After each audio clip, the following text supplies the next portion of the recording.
जय हिंद साथियों, विद्यापीठ study point में आप सबों का स्वागत है। अभी हम इस वीडियो में भारतीय संविधान की अनुसूची के बारे में देखेंगे, जो कि हमारे संविधान में कुल मिला के 12 अनुसूचियां हैं। इसको ही इस वीडियो में कवर किए हैं। यदि आप इस चैनल पर नए हैं तो प्लीज़ चैनल को सब्सक्राइब कर लीजिए, ताकि इसी तरह का वीडियो हम डालें तो आप तक इसका नोटिस आ सके। साथ में बेल आइकन को दबा लीजिएगा, जिससे कि आपका नोटिफिकेशन ऑन हो जाएगा। तो चलिए हम आज की क्लास को शुरू करते हैं। तो इसको देखेंगे। फर्स्ट जो दिया है इसमें कवर किए हैं भारत के संविधान की प्रमुख अनुसूची। हम जानते हैं हमारे मूल संविधान में जो है अनुसूची की संख्या मात्र 8 थी, जिसमें संशोधन करके 4 जोड़ा गया और फिलहाल जो है इसमें 12 अनुसूचियां या अनुसूची जो है हो गया है वर्तमान समय में। तो वर्तमान समय में हम पढ़ेंगे जो काउंटिंग में लगभग जो है 25 भाग हो जाता है और प्लस 12 अनुसूचियां हो जाती है। ठीक है, और ये बढ़ के 4,470 से भी प्लस अनुच्छेद है। तो ये वर्तमान में सिर्फ गिनती में है। ठीक है, लेकिन अनुसूची भी वर्तमान में 12 है और याद रखेंगे 22 भाग हो जाएगा। ठीक है, और 395 अनुच्छेद हो जाएगा। तो ये चीज़ हम आगे कवर करेंगे। ठीक है, तो चलिए हम आज की अनुसूचियां स्टार्ट करते हैं। तो प्रथम अनुसूची में जो कहा गया राज्य एवं संघ राज्य क्षेत्र के नाम एवं उसकी सीमाएं की चर्चा किया गया है। और ये किस में किया गया है? तो ये आपका प्रथम अनुसूची में इसका चर्चा किया गया है। हमारे संविधान में जो चर्चा है उसमें 28 राज्य और प्लस 8 केंद्र शासित प्रदेश का चर्चा किया गया है। अब आता है दूसरी अनुसूची। दूसरी अनुसूची में कह रहा है विभिन्न पदाधिकारी का वेतन एवं भत्ते की चर्चा इसमें किया गया है। तो देखिए दूसरे अनुसूची में तो दूसरा और वेतन 2 क्या हो जाएगा? वेतन 2। तो 2 से याद रखिएगा, ये याद करने का एक ट्रिक बता देते हैं। दूसरे का जो है वेतन 2 क्या हो जाएगा? वेतन 2। तो वेतन और भत्ता 2 किसमें? दूसरे अनुसूची में। अब ये देख लेते हैं जो किस पदाधिकारी को कितना वेतन दिया जाता है। तो इसमें कवर करेंगे। तो सबसे पहले हो जाएगा राष्ट्रपति को मिलता है 5 लाख रुपया प्रति माह। ठीक है, और ये जो होता है टैक्स मुक्त होता है। उपराष्ट्रपति का वेतन होता है 4 लाख प्रति माह। लोकसभा अध्यक्ष का वेतन देखिएगा तो 4 लाख रुपया प्रति माह।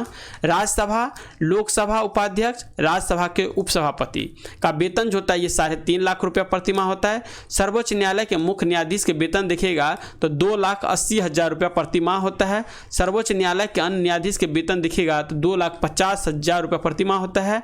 उच्च न्यायालय के मुख्य न्यायाधीश का वेतन जो होता है 2.5 लाख रुपया प्रति माह होता है, जबकि अन्य न्यायाधीश के वेतन 2,25,000 रुपया होता है। कायक का वेतन देखिएगा तो ये 2.5 लाख रुपया प्रति माह होगा। केंद्रीय चुनाव आयुक्त के वेतन 2,50,000 यानी 2.5 लाख रुपया प्रति माह होगा। आरबीआई के गवर्नर का वेतन भी देखिएगा तो 2.5 लाख रुपया प्रति माह तथा डिप्टी गवर्नर के वेतन 2,25,000 रुपया प्रति माह होता है। और ये कभी कभी देखिएगा क्वेश्चन जो है किसका कितना वेतन है इससे भी आ जाता है, और कभी क्रम यानी बढ़ते क्रम में पद का भी क्वेश्चन आता है, तो उसको भी हम बाद में कवर कर लेंगे। तो अभी आप वेतन को ध्यान से देख लीजिएगा, इसका क्या क्या वेतन किसको मिलता है। नेक्स्ट जो आता है तीसरी अनुसूची। अब तीसरी में देखिए, तीसरी में कितना शब्द होता है? 3 होता है। इसी तरह से याद रखेंगे तो शपथ क्या हो गया? शपथ। शपथ में कितना 3 वर्ड होता है? तो यहाँ देखिए इस सूची में विभिन्न पदाधिकारी के शपथ की चर्चा की गई है। तो शपथ में कितना ये देखिए 3 वर्ड हो गया, तो यहाँ पे हो गया शपथ। ये याद करने का एक ट्रिक है। अब इसमें देखिए नोट्स दिया है राष्ट्रपति के शपथ सर्वोच्च न्यायालय के मुख्य न्यायाधीश और उनके अनुपस्थिति में सर्वोच्च न्यायालय के वरिष्ठ न्यायाधीश द्वारा दिलाई जाती है। नेक्स्ट कह रहा है उपराष्ट्रपति को शपथ राष्ट्रपति के द्वारा दिलाई जाती है। नेक्स्ट कह रहा है प्रधानमंत्री एवं मंत्रिपरिषद को राष्ट्रपति के द्वारा शपथ दिलाई जाती है। सर्वोच्च न्यायालय के मुख्य न्यायाधीश या अन्य न्यायाधीश को राष्ट्रपति के द्वारा शपथ दिलाई जाती है। राज्यपाल को जो है उच्च न्यायालय के मुख्य न्यायाधीश के द्वारा शपथ दिलाई जाती है। उच्च न्यायालय के मुख्य न्यायाधीश एवं अन्य न्यायाधीशों को राज्यपाल के द्वारा शपथ जो है ये दिलाए जाते हैं। तो ये कभी कभी पूछ लेता है जो किसको किसके द्वारा शपथ दिलाया जाता है। नेक्स्ट देखते हैं कौन सी अनुसूची आता है? 104वीं अनुसूची। ठीक है, इसमें देखेंगे इस अनुसूची में राज्यसभा में जो विभिन्न राज्यों के प्रतिनिधि की चर्चा किया गया है। अर्थात इस अनुसूची में राज्यसभा के सीटों का बंटवारा किया गया है। तो इसको याद रखने के लिए एक तरह से याद रखिएगा जो राज्यसभा, तो राज्यसभा हम ऐसे भी लिख सकते हैं राज्यसभा। ठीक है, तो राज्यसभा में कितना वर्ड हो जाता है? ये देखिए तो ये 1 2 3 4, तो ये हो जाएगा 4वीं अनुसूची। इसी तरह से याद रखिएगा तो हो जाएगा। ठीक है, अब देखिए 5वीं अनुसूची देखेंगे तो कह रहा है इस अनुसूची में जो है पूरे देश की अनुसूचित जनजाति या अनुसूचित जाति, ठीक है, यहाँ पे है जाति या जनजाति के प्रशासन के संबंध में चर्चा किया गया है। तो 5 है, तो इसको भी 5 से हम कनेक्ट रखेंगे तो क्या हो जाएगा, अनुसूचित, तो देखिए इसमें भी 5 शब्द हो गया, 1 2 3 4 5। तो इसको इस तरह से यदि कनेक्ट करके याद रखिएगा तो भूलने का जो है कभी याद ही भूल ही नहीं सकते हैं आप, इस तरह से कनेक्ट करके याद रखिएगा। तो अनुसूची में क्या हो गया, 5 हो गया। राज्यसभा किसमें हो गया, चौथी में। अब नेक्स्ट देखिए छठी अनुसूची में क्या कर रहा है। छठी अनुसूची में जो है सो 4 राज्य, पूर्वोत्तर का 4 राज्य है, उसको जो है विशेष रूप का जो है दर्जा दिया गया है। तो इस अनुसूची में पूर्वोत्तर भारत के 4 राज्य असम, असम, त्रिपुरा, मेघालय और मिजोरम के जो है अनुसूचित जनजाति के प्रशासन में जो है संदर्भ में विशेष रूप से चर्चा किया गया है। तो अब इसको याद रखना है, तो याद रखिए अम्य मित्र। तो ये ट्रिक बना लीजिएगा। तो क्या हो जाएगा, अ से असम हो जाएगा, मे से मेघालय हो जाएगा, मी से हो जाएगा मिजोरम और त से क्या हो जाएगा, त्रिपुरा हो जाएगा। तो इस तरह से हम छठे अनुसूची में याद रख सकते हैं, ठीक है। नेक्स्ट आता है 7वीं अनुसूची। 7वीं अनुसूची में देखेंगे तो इस अनुसूची में विभिन्न प्रकार की सूचियों की चर्चा किया गया है। इसमें जो है 3 सूची जो है प्रमुख रूप से है। तो कौन कौन आता है 3 सूची में, एक आता है संघ सूची, एक आता है राज्य सूची, एक आता है समवर्ती सूची, ठीक है। तो ये 3 समवर्ती सूची होते हैं और एक जो है इसके अतिरिक्त जो है ये आता है अवशिष्ट सूची, ठीक है। तो हम सबसे पहले क्या देखेंगे, संघ सूची को देख लेते हैं। पहले संघ सूची में क्या कह रहा है यहाँ पे, इस सूची में हमारे मूल संविधान में विषय की संख्या 97 थी, ठीक है। जब संविधान बना था उस समय में 97 में इसमें सूचियां थी, किंतु वर्तमान समय में यह बढ़कर 100 हो गई है। संख्या में अभी भी ये 97 है, ठीक है। तो किसी तरह क्या होता है ना, किसी का एक जोड़ देता है, उसमें क जोड़ देता है, जैसे देखेंगे तो 9 का क इस तरह से हो जाता है, ये जोड़ देता है, लेकिन गिनती में अभी भी 97 है। इस सूची में लिखी हुई विषय पर कानून बनाने का अधिकार केवल केंद्र सरकार को होता है। अब दूसरा सूची जो आता है ये आता है राज्य सूची। तो राज्य सूची में देखेंगे तो हमारे मूल संविधान में इस सूची में कुल विषयों की संख्या 66 थी, किंतु वर्तमान समय में जो है यह घटकर 61 हो गई। तो 5 जो अनुसूचियां थी, 5 अनुसूची बोले, 5 सूची जो था इसको जो है किस में डाल दिया गया, समवर्ती सूची में डाल दिया गया। ये देखिए 42वें संविधान संशोधन 1976 के द्वारा राज्य सूची में 5 विषयों को निकालकर समवर्ती सूची में डाल दिया गया, जिसके कारण राज्य सूची में विषयों की संख्या घटकर 61 हो गई है एवं समवर्ती विषय में जो है इसकी संख्या बढ़कर 47 था और 5 जोड़ दिए तो कितना हो गया, ये 52 हो गया है। और 5 विषय जो लिया गया ये कौन कौन था, ये कभी कभी आता है क्वेश्चन में, तो याद रखिएगा शिक्षा, जनसंख्या नियंत्रण, माप तौल, वन एवं वन्यजीव अभ्यारण्य, न्याय प्रशासन। राज्य सूची में लिखे हुए विषय पर कानून बनाने का अधिकार केवल और केवल राज्य सरकार को होता है, लेकिन जब आपातकाल की स्थिति हो जाती है तब इस पे कानून बनाने का अधिकार केंद्र सरकार को भी मिलता है, ठीक है। तो ये याद रखिएगा। नेक्स्ट आता है तीसरी अनुसूची। तीसरी अनुसूची जो होता है ये होता है समवर्ती अनुसूची, ठीक है। और समवर्ती अनुसूची में देखेंगे इस सूची में हमारे मूल संविधान में विषयों की संख्या 47 था, किंतु वर्तमान समय में यह बढ़कर 52 हो गया है। तो 42वें संविधान संशोधन 1976 के द्वारा क्या किया था, राज्य सूची के जो 5 विषय था उसको जो ला करके समवर्ती सूची में डाल दिया गया है।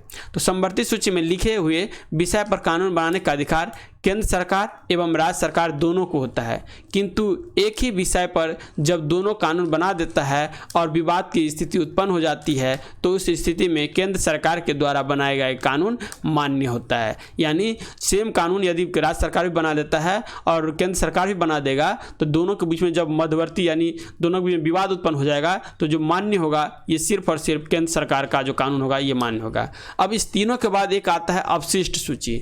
इन तीनों सूची के अतिरिक्त हमारे संविधान में अवशिष्ट सूची की भी चर्चा किया गया है। इस सूची में उल्लेखित विषयों पर कानून बनाने का अधिकार केवल केंद्र सरकार को है। अवशिष्ट सूची में जो है मूल संविधान में विषय की संख्या अज्ञात था, वर्तमान में भी इसको अज्ञात ही है। नेक्स्ट जो आता है 8वीं अनुसूची। 8वीं अनुसूची जो होता है ये भाषा से जुड़ी होती है। इस अनुसूची में संविधान के द्वारा मान्यता प्राप्त भाषा की चर्चा की गई है। हमारे मूल संविधान में 8वीं अनुसूची में भाषा की संख्या मात्र 14 है अभी, लेकिन देखेंगे तो ये बढ़कर वर्तमान समय में जो हो गया है ये 22 हो गया है। तो 14 जो मूल संविधान में था इसमें असमिया था, उड़िया था, उर्दू था, हिंदी था, बंगला था, मराठी, गुजराती, पंजाबी, कश्मीरी, कन्नड़, मलयालम, संस्कृत, तमिल, तेलुगु, इतना जो 14 भाषा था ये हमारे मूल संविधान में था, किंतु वर्तमान में संशोधन कर करके इसमें कितने हो गए हैं, 22 हो गए हैं। तो देखेंगे 21वें संविधान संशोधन 1967 के द्वारा देखेंगे तो 15वीं भाषा के रूप में जो जोड़ा गया ये सिंधी भाषा को जोड़ा गया। फिर आता है 71वें संविधान संशोधन 1992 में हुआ, इसमें 3 भाषा को जोड़ा गया। तो इसको याद रखिएगा, तो नमक से याद रखिएगा, ठीक है। नमक, न से हो जाएगा नेपाली, म से हो जाएगा मणिपुर, और क से क्या हो जाएगा, कोंकणी हो जाएगा। 92वां संविधान संशोधन 2003 के द्वारा देखिएगा तो इसमें 4 भाषाएं और जोड़ दिए गए, और ये 4 भाषाएं जोड़ा गया तो इसको याद रखिएगा, तो याद रखिएगा बोडो, मास, तो क्या हो जाएगा, बो से बोडो, डो से डोंगरी, माँ से मैथिली और सौ से संथाली। तो ये 4 भाषा जोड़ा, तो कुल मिलाकर भाषा की संख्या कितना हो गया, 22 हो गया, ठीक है, 8वीं अनुसूची में। नेक्स्ट जो अनुसूची आता है ये आता है 9वीं अनुसूची। यह अनुसूची हमारे मूल संविधान में नहीं था, क्योंकि हम जानते हैं हमारे मूल संविधान में कितने था, सिर्फ 8 अनुसूचियाँ थी, ये नहीं था। इसे जो है प्रथम संवैधानिक संशोधन 1951 के द्वारा हमारे संविधान में जोड़ा गया है। इस अनुसूची में भूमि जमींदार उन्मूलन, सुधार एवं न्याय सक्रियता की चर्चा किया गया है। अब आता है 10वीं अनुसूची। 10वीं यह भी हमारे मूल संविधान में नहीं था, इसे जो है 52वें संविधान संशोधन 1985 के द्वारा जोड़ा गया, और इस अनुसूची में दल बदल को रोकने वाला कानून की चर्चा किया गया है। तो 2 से 10 और 2 से दल बदल कानून जो है 10वीं अनुसूची में है। नेक्स्ट देखेंगे तो नेक्स्ट क्या है 11वें अनुसूची कह रहा है, यह अनुसूची भी हमारे मूल संविधान में नहीं था, इसे जो है 73वें संविधान संशोधन 1993 के द्वारा संविधान में जोड़ा गया है। इस अनुसूची में ग्रामीण स्थानीय स्वशासन पंचायती राज की चर्चा किया गया है। क्या कह रहा है, यह अनुसूची भी हमारे मूल संविधान में नहीं था, इसे जो है 73वें संविधान संशोधन के द्वारा 1993 में जो हमारे संविधान में जोड़ा गया है, और इसमें देखेंगे तो ग्रामीण स्थानीय स्वशासन पंचायती राज का चर्चा किया गया है। उसके बाद आता है 12वीं अनुसूची, ये लास्ट है। यह अनुसूची हमारे मूल संविधान में नहीं था, इसे जो है 74वें संविधान संशोधन 1993 में ही जोड़ा गया, और इस अनुसूची में जो है शहरी स्थानीय स्वशासन नगर पालिका की चर्चा किया गया है। तो याद रखिएगा 12वीं अनुसूची हमारे मूल संविधान में नहीं था, 74वें संविधान संशोधन 1993 में इसको जोड़ा गया, और इसमें जो है शहरी स्थानीय स्वशासन नगर पालिका का चर्चा है, ठीक है।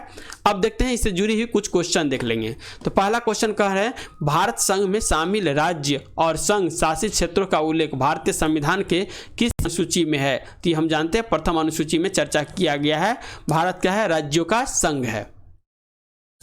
दूसरा क्वेश्चन कह रहा है, 52वें संविधान संशोधन जो अधिनियम द्वारा 1985 ईस्वी में कौन सा अनुसूची को भारतीय संविधान संशोधन में शामिल किया गया। तो ये 10वीं अनुसूची को शामिल किया गया, और 2 से 10 और 2 से दल बदल कानून जो है उस पर रोक लगाने के लिए इसको सम्मिलित किया गया था। नेक्स्ट क्वेश्चन कह रहा है, 73वें संविधान संशोधन अधिनियम द्वारा भारतीय संविधान में कौन सी जो है अनुसूची जोड़ी गई थी। तो 11वीं अनुसूची जो है 73वें संविधान संशोधन कब हुआ था, 1993 में हुआ था। इसको क्या है जोड़ा गया था, और इसमें पंचायती राज का चर्चा किया गया, पंचायती राज का जो है चर्चा किया गया था इसमें 11वें अनुसूची में। उसके बाद आता है, भारत संघ में शामिल राज्यों और संघ शासित क्षेत्रों का उल्लेख भारतीय संविधान के किस अनुसूची में। तो सेम क्वेश्चन है, प्रथम अनुसूची में इसका चर्चा किया गया था।